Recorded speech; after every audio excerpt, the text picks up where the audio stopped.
Yeah. Who do you blame? Who do you blame for Peterson's like just total lack of understanding of what postmodernism is? Who do I blame? I blame Yeah. himself, obviously. Hmm. Hmm. I mean, okay, so Um, okay, no, that's a cop out. So there are many factors there, mhm. uh, and of course, it's partly him and partly the egregore of society that pushes him in that kind of direction. Explain. Both positions or just the last one? What is an aggregor? Well, it's like a attractor of memes that is self-organizing in a kind of way and acts as like a vortex where it's very easy to apply yourself to a certain worldview. So you get captured by some ideas, you get infected by ideas, and sometimes these ideas are good and sometimes these attractors are kind of bad. And so what I mean is that I was actually thinking about this. So in regard of postmodernism, so you can have easily like a 4-quadrant approach to postmodernism. And so it's the academically useful and the academically useless, and the culturally useful and the culturally useless. And so the debate basically never goes about the academically useful. That's not what happened in our culture. Then you have the academically useless, and that's what happened in the Sokol affair in the 90s, basically. Where this I think it was Sokol, no, who looked at postmodern academic texts and said what bullshit that partly is, right? And so it's very easy to make a strong man out of that. And then you have the culturally useful aspect of postmodernism, which includes the civil rights movement and the question of social hierarchies and equality and all of these kind of arts movements and movements in architecture and all of this. And then you have the culturally useless. And that's the straw man thing you make out of cultural Marxism, basically. And all the things that the whole IDW kind of rails against. But this is, even if it would be true, it's only the quadrant of the culturally useless. And that is a whole aggregor, like a whole attractor of thought that kind of captures it, because it's like it's very tempting to think that way about postmodernism. But what the cultural useless part thinks about the academic good thing of Lyotard and Foucault, for example, there's literally no overlap between these two things, right? Because it's two different vectors, let's say. And what Peterson did in a kind of way was latching on, or get latched on, the more famous he got, by these egregores. Because, sorry if I'm rambling, but you asked me. So I was talking with Andrew about trigonometry, about this podcast. And, if you start out always at the avant-garde, at the margins of cultural discourse, you always like have kind of weird, let's say, parallax views on things. But the more famous you get, the more you get ushered in these great egregores, this great normative kind of ways of thinking about things. And now if you look at trigonometry, where with their 100,000 of subscribers and millions of views, they're just boilerplate right wing now, right? And it's like that's the thing. And so that also happens with Peterson. And so in that way, people get captured the higher they ascend in the pyramid of social strata and fame and stuff. Yeah, I think, I mean, also to an extent, they're captured by their own audience, right? Like they're trying to continue to engage the same people that have made them rich and famous. And so they become more and more responsive to what their audience wants to hear from them and the guests that audience wants them to bring on. I think there's an interesting phenomenon there with Joe Rogan, like as he moved further and further away from, probably his first love, which was podcasting about MMA fights and so forth, and so it's like it made it kind of a weird mix. And so he moved away from those because what made him famous was like, the culture commentary that he started to do and the guests that he started to have on. But trigonometry, I think like that ties in interestingly with Jordan Peterson, because trigonometry had a guest on several years ago called Stephen Hicks. I'm not sure if you're aware of who that is. Mm-hmm. Yeah, so Stephen Hicks is Mm-hmm.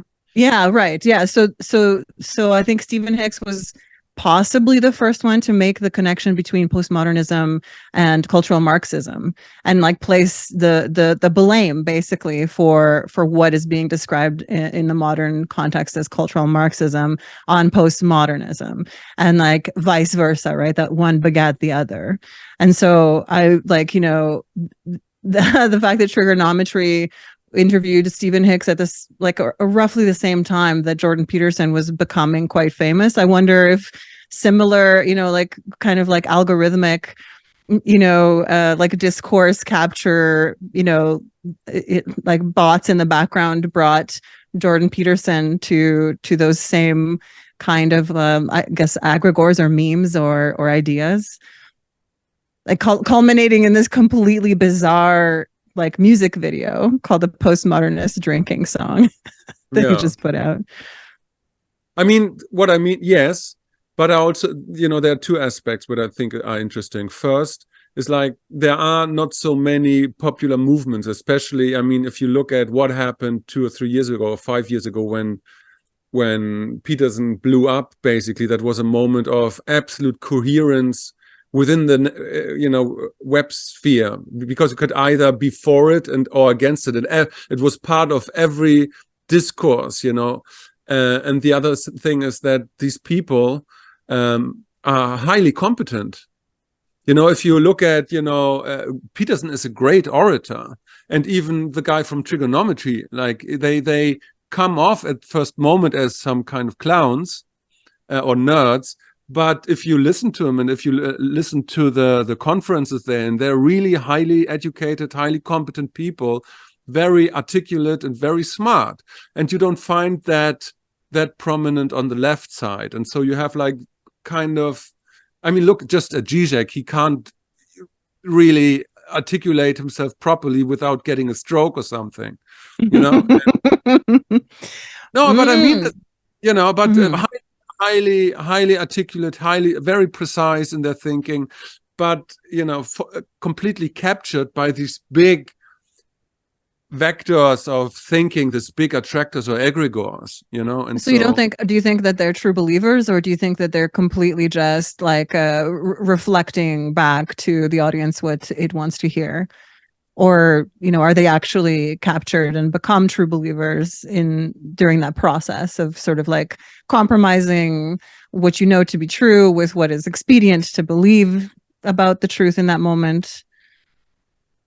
It's an aggregor, and so by sheer luck of the algorithm, I found a video of what's his name, Christopher Hitchens, in debate with Naomi Wolf. Right? And Charlie Rose, it was like 1994, and they already had the same debate. It was the same debate, and so these aggregors are just these big fields of thought, and at that point you can't tell them if they. The question is if they add something to the discourse, but I think they're completely captured by the ideological meme at the center of it. And the only question is like science, you don't invent science. What you can do is you add some new insights or some things, and science as an aggregor, as an attractor, like Luhmann describes it, right? But the question is, of course, Peterson added something, otherwise he wouldn't have been that famous. Because he was like giving something to the system what wasn't, that was new before, that was new at that moment. Or he was in the right place at the right time, saying the thing. Yeah, right. I'm just not sure that he invented much of anything at all. Like he's a very capable an interesting, like, to me, he functions as a sort of like he like aggregates like really specific kinds of like knowledges and potentially maps meaning onto them. Do you know what I mean? And that is like some like shaman level, you know, shit, to be able to do that, and then to also like, you know, speak the words that transfer that knowledge into the minds of others.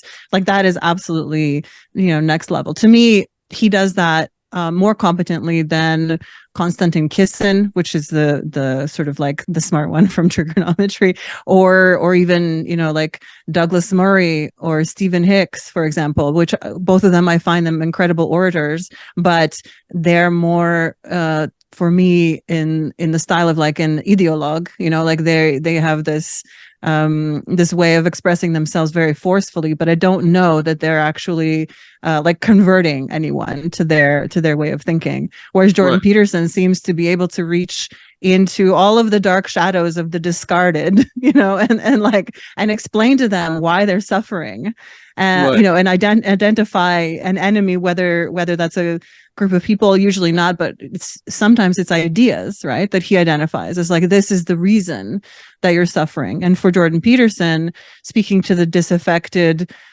you know, pre-males, incels, you know, whatever, like that population, who are certainly intellectually capable, but aren't you know, making themselves felt in the world the way that they expected to. I think Jordan Peterson does an incredible job of explaining to them like why they're not as powerful as they like should be on paper, or as they've been told that they that like the privilege accrued to them by the society that they're living in. Yeah, I partly agree. You know, the part I think there are two Jordan Petersons in a kind of way. And so what I think is, when you say he doesn't add anything, I think that's true now, but he did add something. And so there's this whole theory that the question, I mean, we talked about these stages of consciousness, right?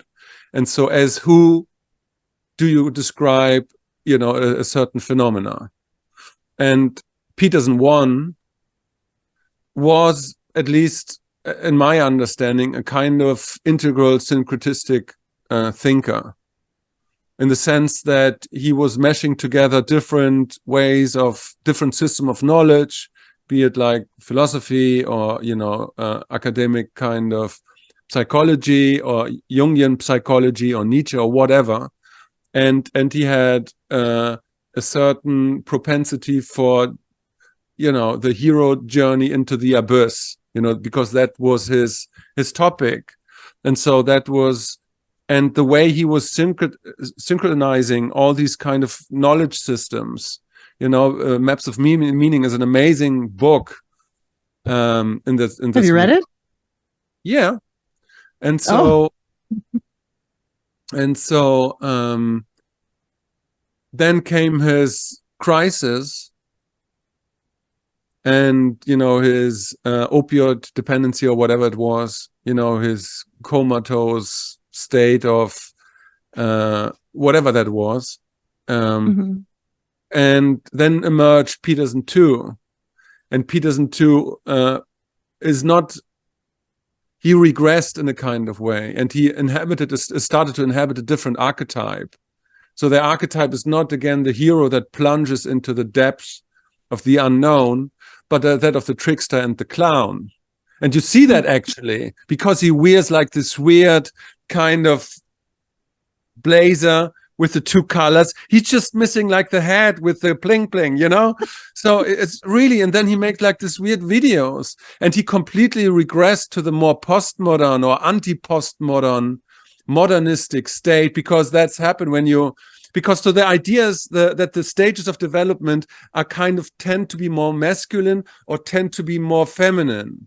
right? So have you the integral, which is more tool oriented, tools of consciousness and more masculine. And then you have the postmodern, which is more like communal oriented. And below that is the modernistic, which is again more tool and machinistic, industrial oriented. And before that, you have the pre-modern, church-like, communal oriented. And so when you regress, on sometimes on the same scale.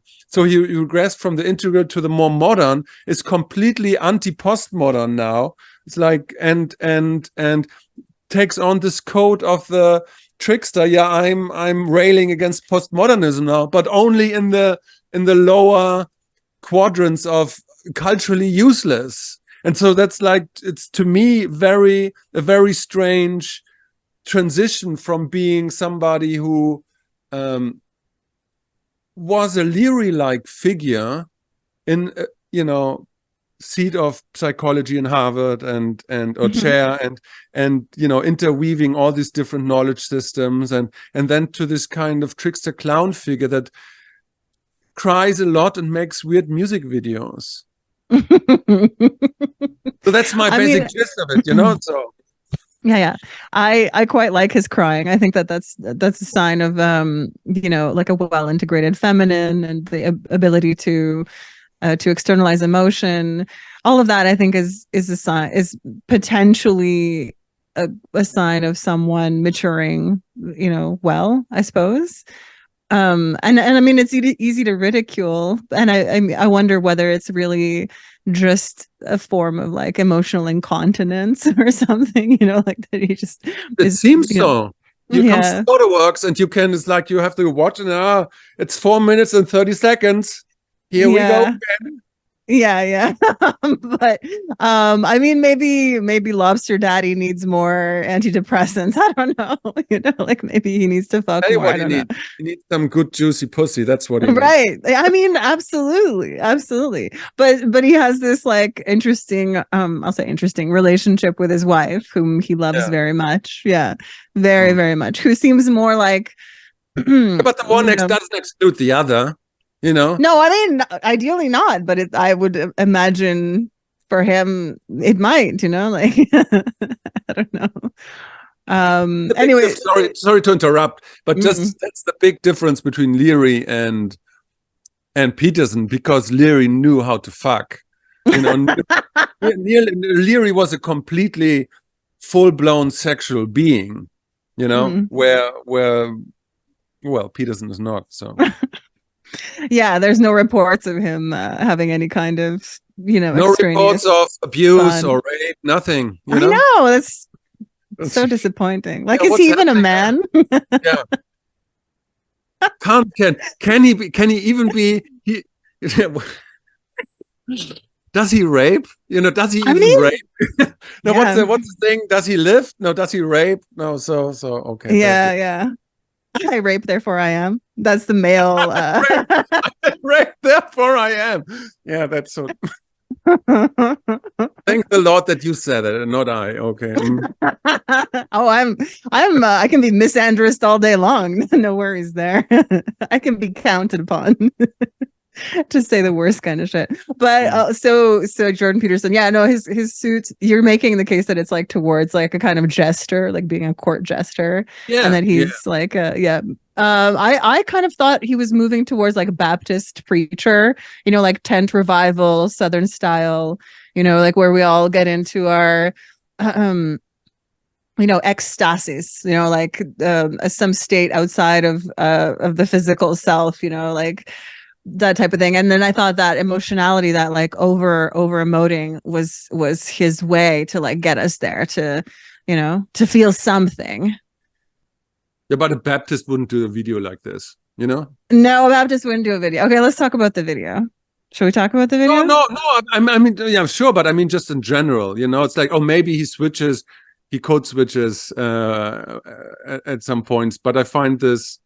I was thinking in preparation to this podcast, it's like there is this, at least partly this element of the trickster that he wants to embody, or the jester or the clown. Sure. It's like these, because these videos are preposterous, in every measure that you could apply to them. You know, it's like who does he want to address, and who does that?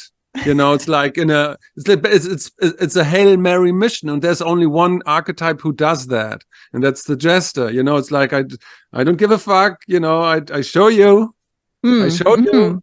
You know. Yeah, but I mean, that's an interesting part of the fool's journey also, right? Like, and I mean, sometimes you can't identify where on that path that person is. Like, is he really the fool, or is he the magician, right? Or is he, like you said, he seems to be code switching? Was it a Freudian? That's tarot. Oh, okay. Mm-hmm. Yeah, when in tarot, the fool is the hero. Like that's card 0 is you know, a young right. You know, idiot looking at the sky, not seeing the cliff in front of him, with his trusty dog and like all of his worldly belongings on the end of a stick in a sack, you know. But then like those elements, like as you were saying, he's like integrating a lot of things. Maybe it's just like in this moment he's integrating that inner child or that fool, or you know, what happens on the path of knowledge acquisition is that at a certain point you fall off of the top of Mount Stupid, right? Like you acquire knowledge and you start to think that you know some things, and then you kind of like get really quite like full of hubris. You start to think like, oh my God, I'm so smart, and I'm attaining all of this you know, knowledge, and I'm practicing you know, meditation, and I'm into like occultic themes, and I can do magic, and I can blah blah blah. Today with tarot and all this today.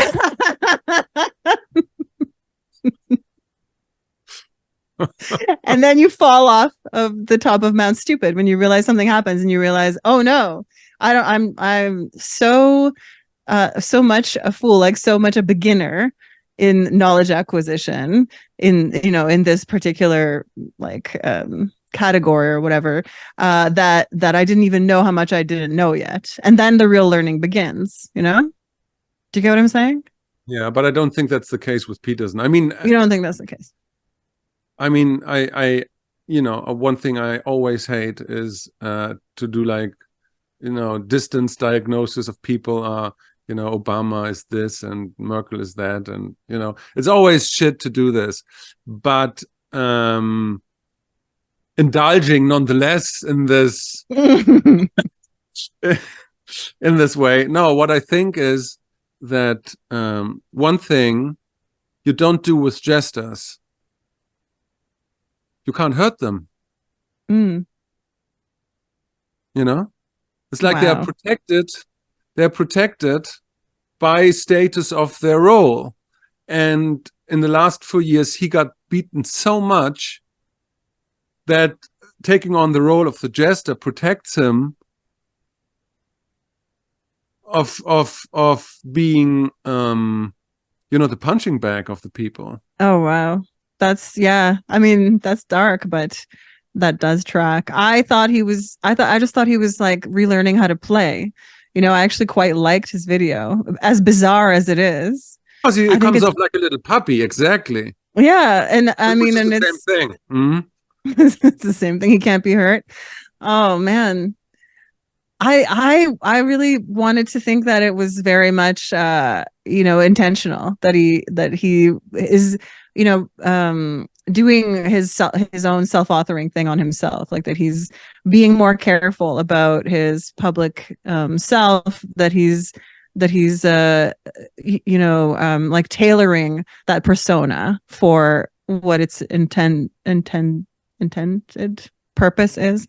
And yeah, I don't know, I thought he did a good job in the video. The problem is that normal people like me, I can't understand what he's going through, or had been, you know, what he experienced.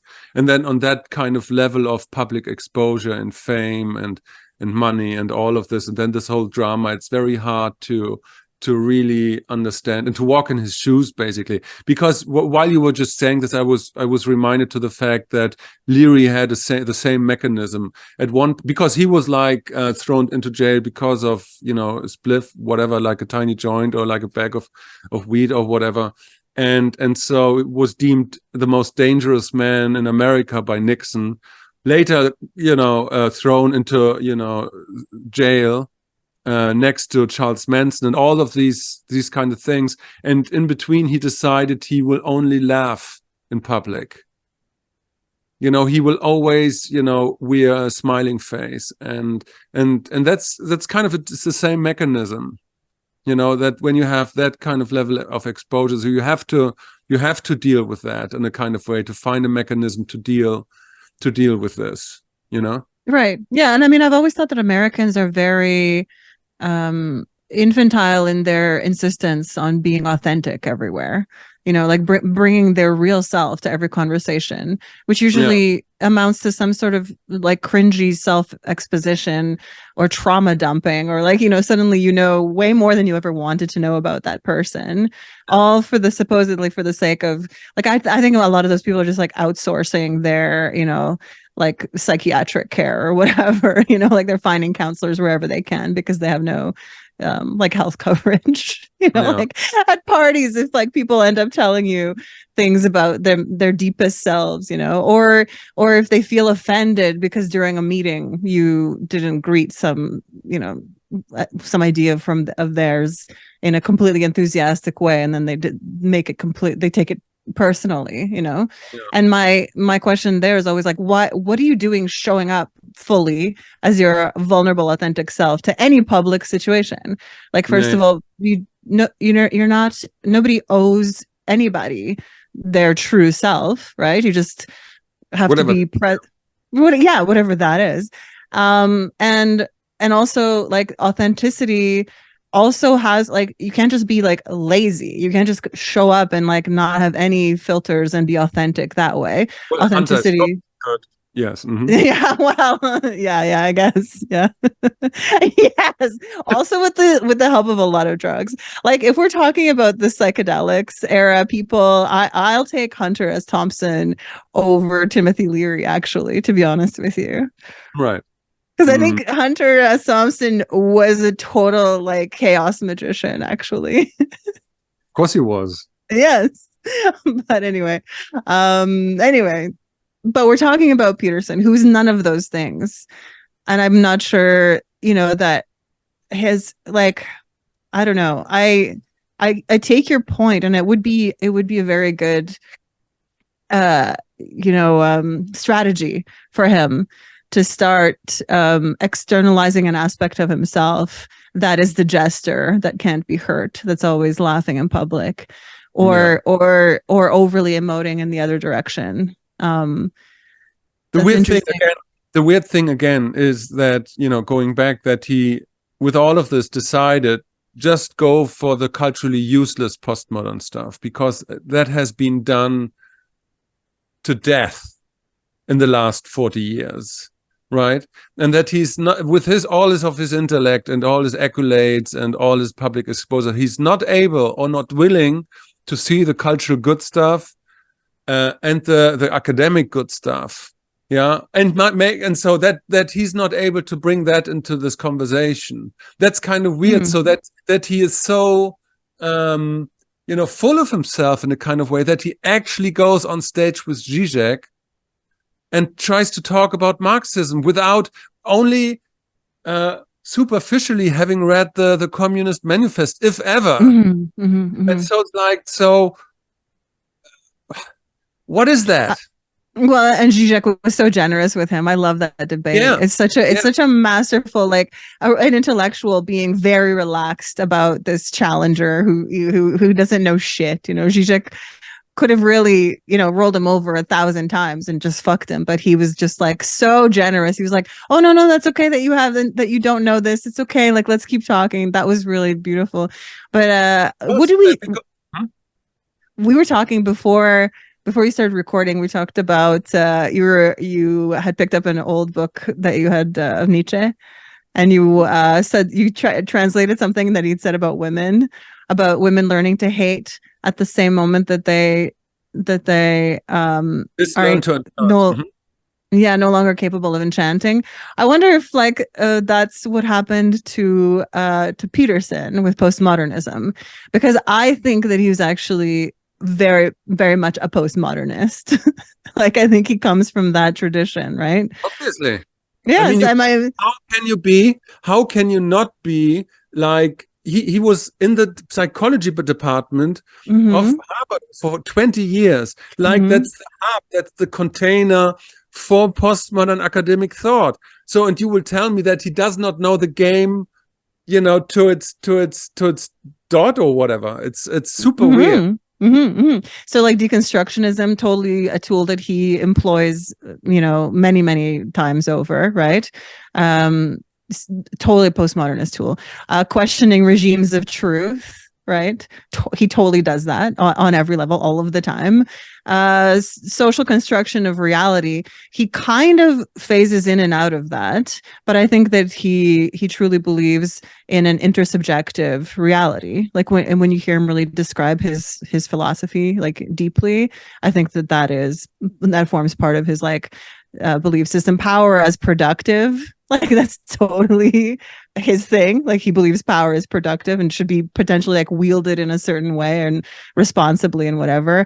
Like all of these, but he is a postmodernist. And then probably at some point, postmodernism moved on without him, or he failed to enchant in some way, and then he learned to hate, you know. I mean, there are different, there's, you know, that's what I differentiate between, you know, there's cultural postmodernism, there's academic postmodernism. I doubt that he really read the postmodern academic philosophers, you know, I somewhat doubt that, because, you know, the way he talked with Zizek was in a kind of way, the same way that Joe Rogan talked to Thaddeus Russell. It was basically the same kind of thing, because if you're actually engaging with a postmodern academic, you know, and like a well-versed academic, like a modern thinker can't really compete with that. That's why it's postmodern. That's because they have the better arguments. You know, and so and Thaddeus Russell was also very generous. Joe Rogan, you know, you know, to Joe Rogan, but there was just a level of thinking that Joe Rogan couldn't ascend to, you know, and you have, as Peterson also said, you have to give the devil its due. There are some ways of, you know, some methods, some modes of thinking, some strategies of knowledge generating that are superior in postmodern thought, right? And I kind of doubt that he ever Peterson, that he ever contended with those.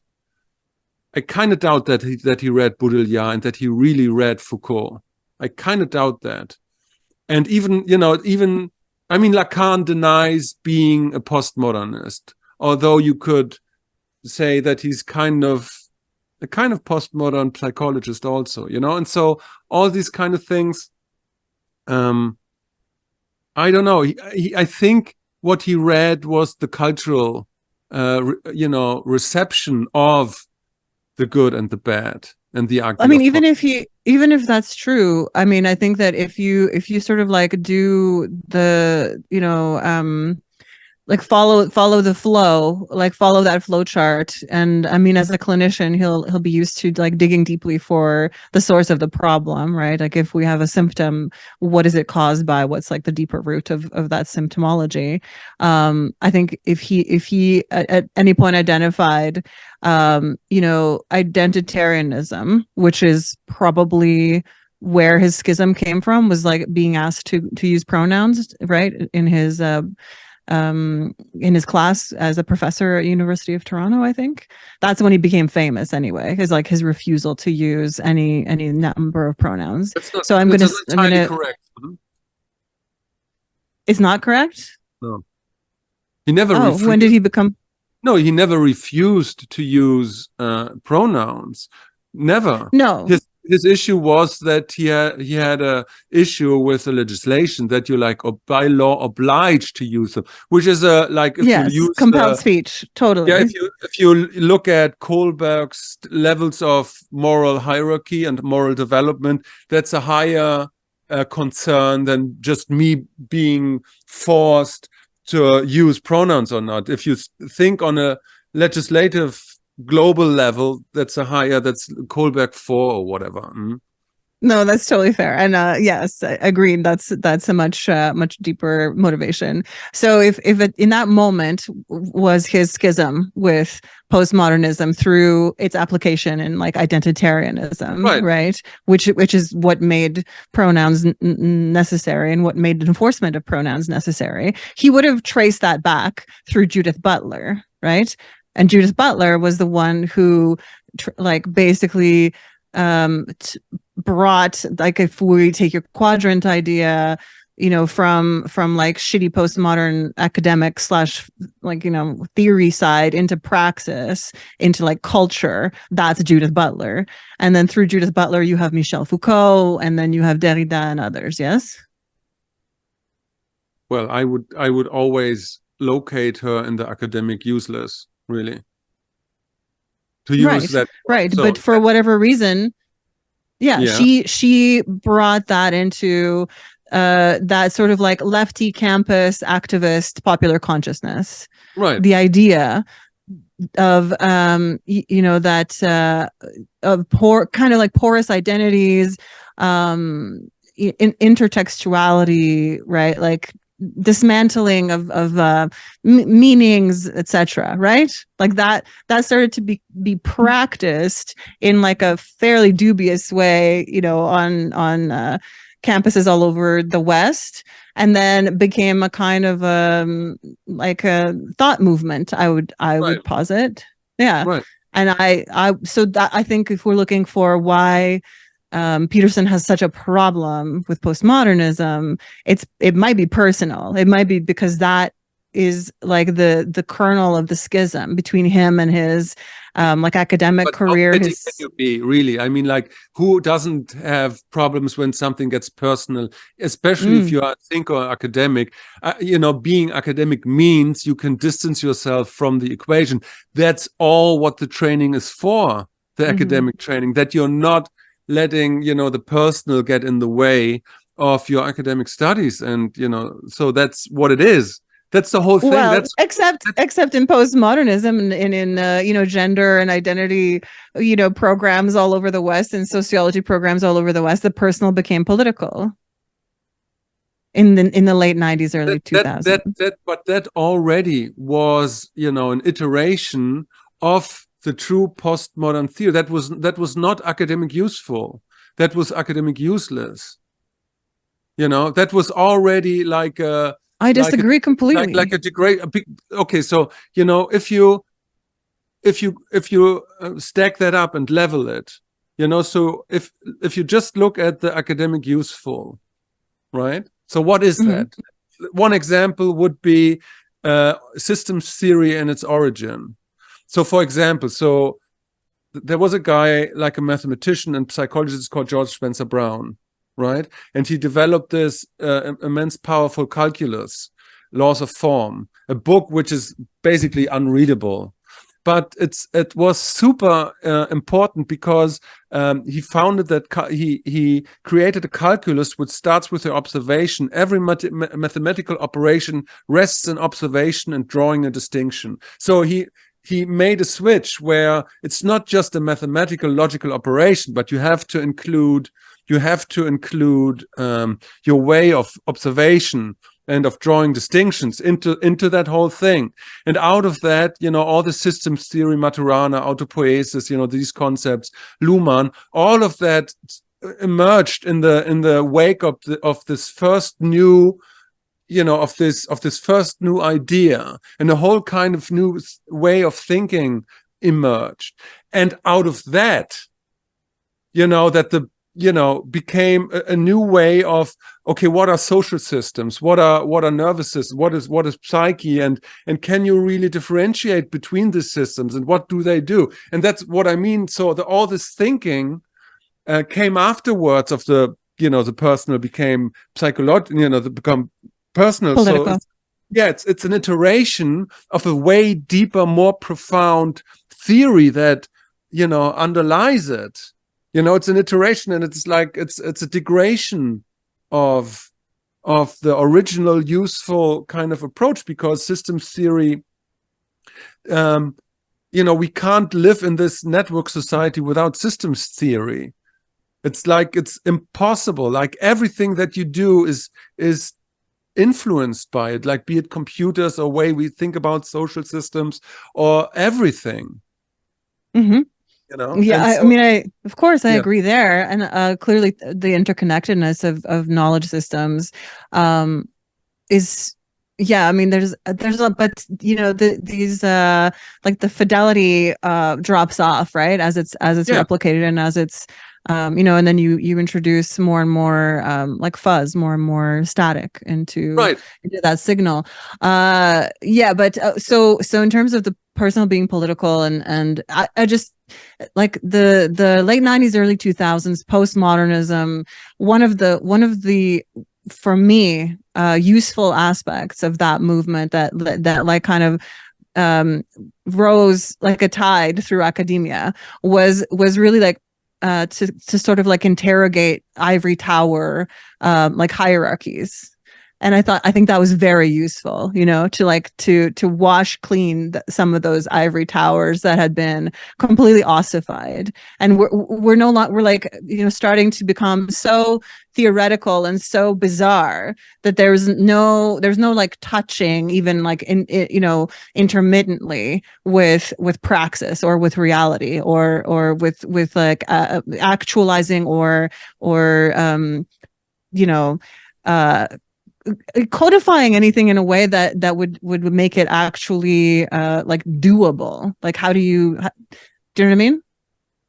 Sure, but I mean, this 4-quadrant model that I just invented because I was going to the toilet basically, and I had this idea. It's just like an approximation. What I just meant is, with the useful, is the academic useful would be, in this case, would be Foucault, and Foucault's analysis of power structures in school, in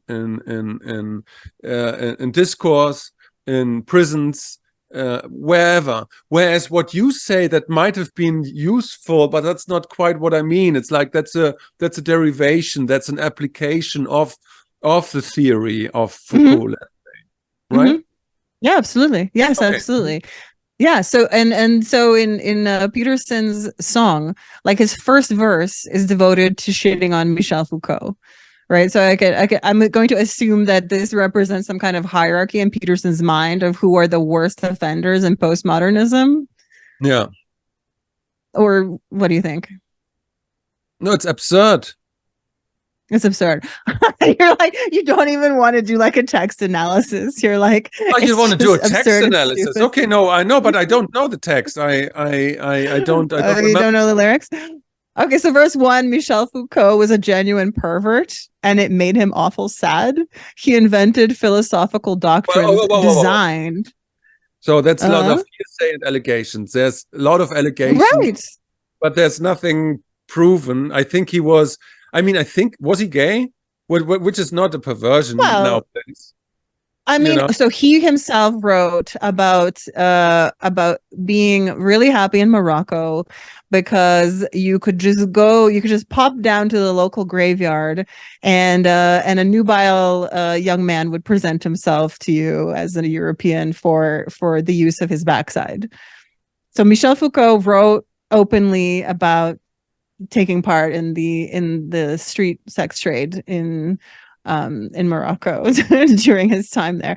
So exactly. So what? I also don't. So what's shocking to me here is that, first of all, Peterson is very much against cancellation, right? So, but he's like canceling Michel Foucault.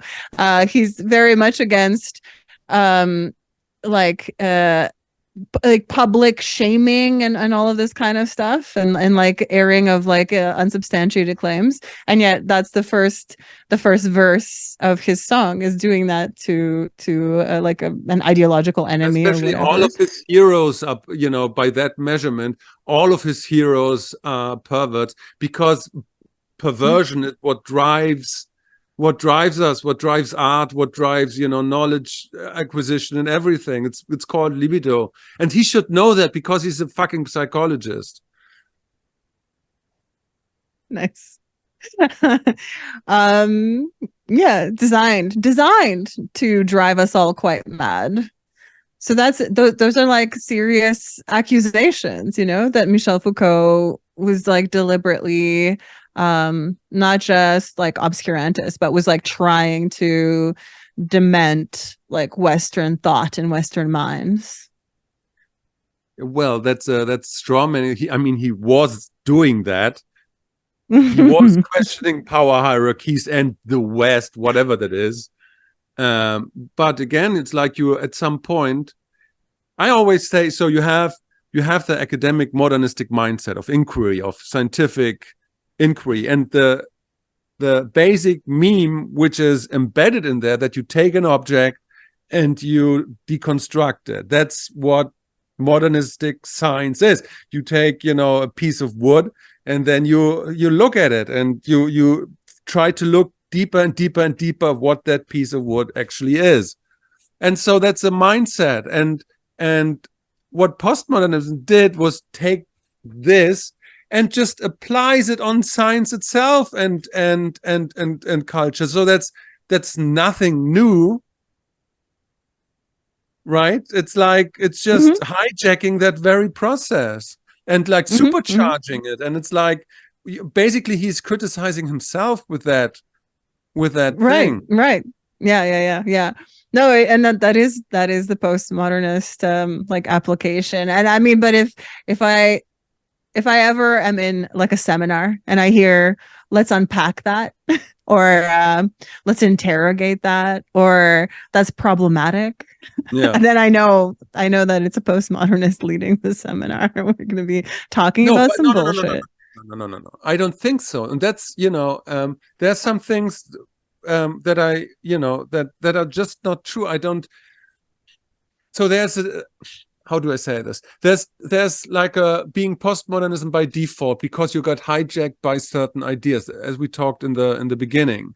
There's an aggregor. You're kind of hijacked, but you can, as developmental psychology has shown again and again, that you can even have a pre-modern mindset, right? And you can get infected by postmodern ideas. They just hijack you. And that's what happens with, people that are queer and now showing their true colors by voting for Palestine, because they're actually on the same level of cognitive development, right? So you can also get hijacked by postmodern ideas when you're a modernist, right? But you can also, on the flip side, being a true postmodernist means that you have a certain kind of stage of development, right? And that are two different ways of thinking about postmodernism. It's like you can either emulate or get hijacked by postmodern memes, let's say, or you get to a stage of cognitive development, which has been described again and again and again by people like Kugreuter or by Keegan or by thousands of developmental psychologists that says, yes, there's a stage of cognitive complexity, and you can roughly map that with postmodern philosophy, roughly, not completely, but roughly, right?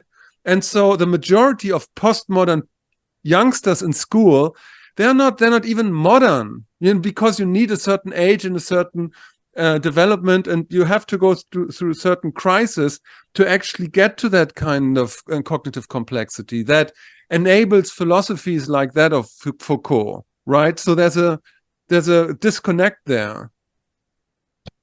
Mm-hmm. we went like way off. No, but you get what I'm saying. It's like, into it's like the weeds. All I heard was queers for Palestine. I know. I threw that in there too. No, but that's the explanation, is that they're stuck on a certain postmodernist. I mean, when something becomes like patently and obviously destructive of the self, I have to wonder at the brain's capacity to continue to assert itself and its version of reality over, like real material threat, like those, well, talking about Queers for Palestine, there was like a group of people that actually attended a pro-Palestine rally with their gay flags and were like, yay, we're with you, brothers, and got beat up. That was like whole groups of masses of people, of left-wing, idiots that were like kind of yeah. So for someone like that, like to like, regardless of what like stage of cognitive development you're at, like if you're I don't know, I mean, I think it's just delusion. I don't know about making it any more magical or interesting than that. Like I think it's just like a completely deluded, non-real, like Candyland like world that they're living in, which is probably mostly online. And then like, they trot out into the streets to hoist some gay flag at a Palestine rally. I don't know if it's any more, like I said, like I don't know why we're giving them the benefit of being at any particular cognitive stage of development rather than just being fucking deluded. Yeah, but the problem is we are living in this world, and I'm questioning my own sanity. So you have the same people that argue in the vein that, okay, a tiny country like Ukraine was attacked, viciously attacked, by the way. And so now we have to give Ukraine all the weapons to defend themselves, right? And not to give in. We will never give in with Ukraine. Fight to the last Ukrainian. Yeah. And then the same people to refuse to, have the same perspective on another country, which is very tiny. A tenth of Germany being viciously attacked from people that engulf them, that, want to kill them, have their agenda for years now to exterminate them. And we don't give them the right, or these people don't give them the right to defend themselves. And so it's like, with what kind of measure do you go to these kind of, do you observe these kinds of phenomena? And it breaks my mind in a kind of way that is like, what I don't understand how you can have different measurements for basically the same. Because the same, sociological phenomenon. Because you could say, oh, no, Israel was kind of aggressive and was kind of waging war and territorial war for the last, let's say, 15 to 20 years, right? But then I think, oh, no, that also happened in the Ukraine. They were waging war for 15 years against the Russians that were living in the Ukraine. So where exactly is the difference? I don't see that. So, well, I mean, but you're actually engaging with with knowledge. Like you're not, I mean, I think that people aren't trying to look at anything. Like they're just being told what to think by their in-group. And it's flag Twitter. They're just like changing their online name and adding like another flag, the current thing, like the NPCs, or what's it called? When people NPCs get hijacked. Yes. Yes. And I mean, I do think like anti-Semitism is like a major mind virus. And I think that it's a lot to do with actually kind of like the Zionist position of superiority, right? Like kind of the, you're mad because you're not us. And that's probably true. But also, hey, how about maybe you should be less, vocal about being God's chosen people, and how there's no entry into that, the grace of that company, and maybe some of the things that some of your leaders say about the goy are maybe a little bit rough. How about all of those things can coexist, but I can still be pro-Israel just on the basis of like fact of like what is happening there and who's responsible for it. But like, the kind of like modern left eating itself over various issues, like, also just being pro-war to begin with is completely unbelievable to me. And Ukraine, right? Like all of the modern leftists want the military industrial complex to start grinding out more weapons for more war in Ukraine. Yeah. Like that's a leftist position now. Like we're pro-war. No, but I now. can tell you where it comes from, and that's one of these things, because you can ask, so what is the meme behind that? And it's what I mean. There was, like, I think in the Bush years there was, there's a term for this. It has something to do with deterrence. What is you enforce military engagement in order to, what is Abschreckung? Abschreckung, yeah, to create a deterrence so that it will never happen again, basically.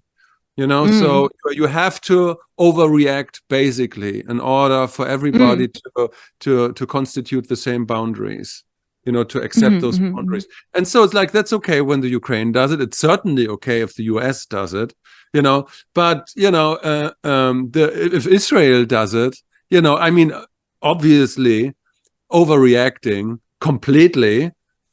But why? Why would they do that? The only reason why they're completely overreacting is so they won't do that again.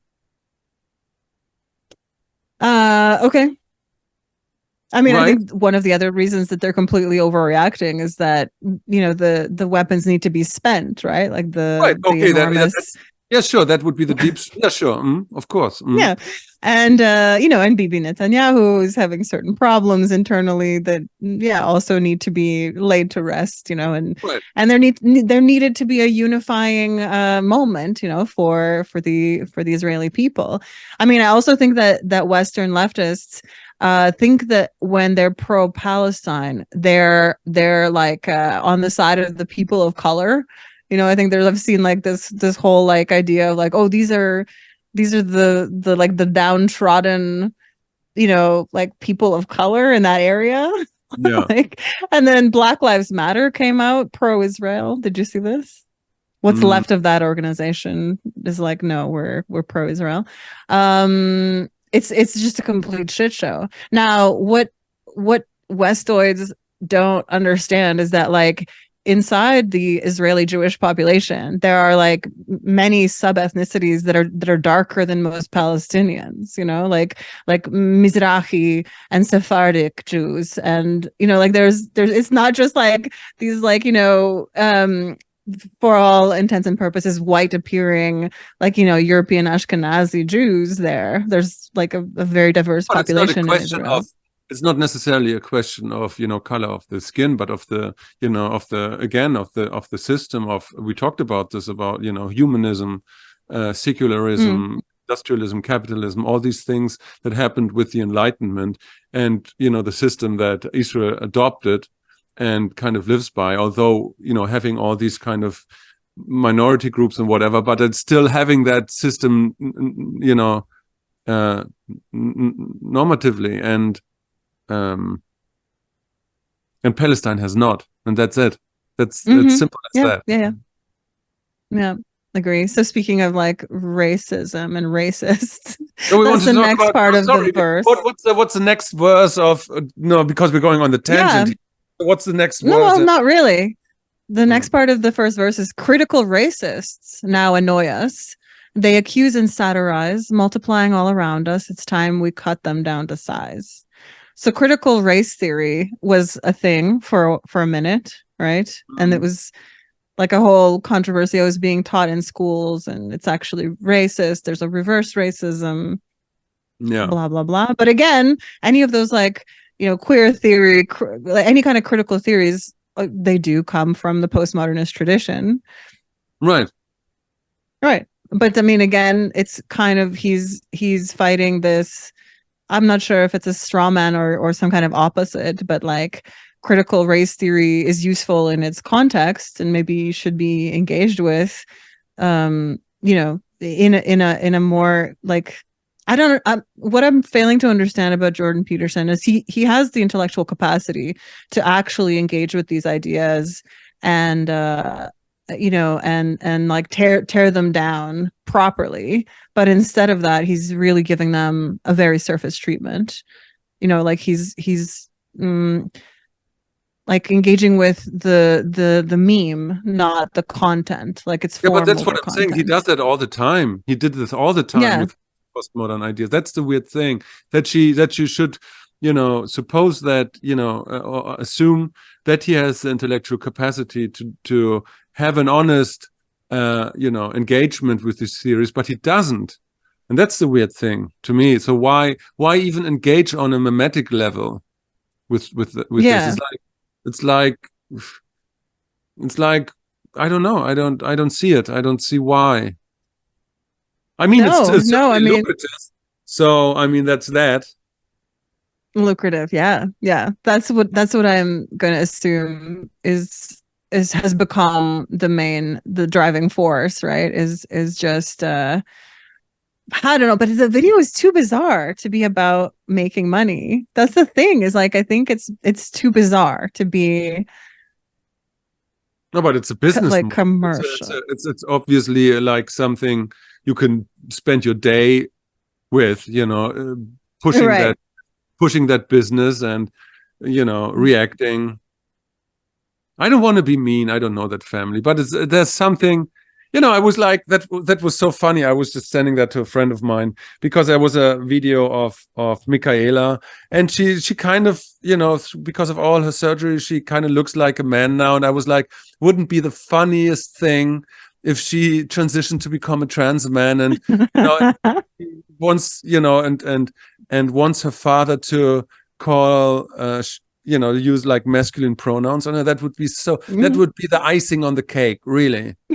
Really. Well, she's named after Mikhail Gorbachev, so it's not far off, She just has to drop the A on the end of her name. So there's something going off. Yeah, I mean, it's like the weird, I did once an interview with him, which was lovely, really. And I mean, it was Peterson 1. We did an interview with his wife, also like a lovely, lovely lady, really. And so on a personal level, I can't really say anything, but on this mimetic level, on this societal discourse level, it's weird things going on. It's like, and maybe the weirdest thing is that the left doesn't even have like a proper response to all of this. No, they don't. They don't. They just want to call him homophobic and like like use the usual slurs, right? But like not actually, engage substantively with anything that he says. I do find that interesting. So it's just a mimetic, Maginot line, like a mimetic war, culture war. But on this, because like I think the really interesting people, they're not engaged in this public, charade, basically, So thank goodness for that. Anyway, I don't know. I'm looking at more. I don't know. I don't know what that makes us, like some third grade, opinion spouters, whatever. So carrion eaters, Huh? Carrion eaters, vultures. Vultures. So that's what I mean. It's like the famous line in Unbreakable with Bruce Willis at the end when Mr. Glass. Do you know that movie? I didn't watch it. You don't. Wait. Now that you know that I know who you are, I know who I am. Yes. That line. Yeah. Okay. That's been quoted to me. You have listened to this podcast. No, I did that too, but I rehash all my own ideas again and again and again. Mm-hmm. They're good ideas. Sometimes. But it's true. So it's like Mr. Glass. So the story. I don't know. I spoiled the whole movie now. So it's a Bruce Willis plays a superhero who doesn't know who he is. And Mr. Glass is a kind of guy, who has like this weird condition where he has glass bones and he doesn't know why he has why he has this bad fate, and so he looks for his opposite, a guy who is unbreakable, like a Superman kind of guy who doesn't know that is Superman. And so he makes him know that he shows him in the course of the movie that he's Superman, basically. And in the end, he says, now that we know who you are, I know who I am. And it's such a movie. It's one of the great movies that is. It's a fantastic movie. But now that we know who Peterson is, we know who we are. We know we are vultures.